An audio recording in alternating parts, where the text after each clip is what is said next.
قسمتتون چیه با هم؟ ما یه ساله که نامزدیم، ماه بعدم عروسیمونه. با مادر شوهرش میونش چجوریه؟ خوبه خدا رو شکر.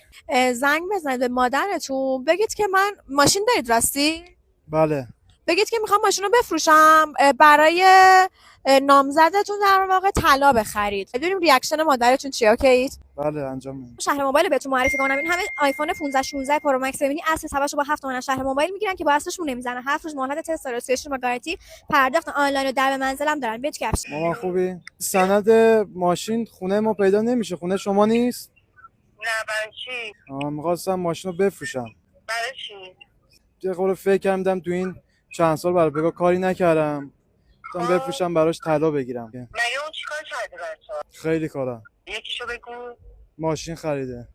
نه خیر رو نده بهش از الان 2 روز دیگه سرت سوار میشه. خب مامان جان مگه چه اتفاقی میفته بخواد برای من همچی کاری انجام بده؟ نباید انجام بده. شما داری میگی نه و نمیخواد و مگه این ارزش داره؟ این نمیشه که یه اون کار کردی ماشین خریدی حالا بخواد بفروشی به طلا بخری. خب منم باهاش کار کردم، منم زحمت کشیدم باش. خب من باهاش کمک کردم ماشین رو خریده، الان اون بفروشه برای من بخواد وسیله بگیره.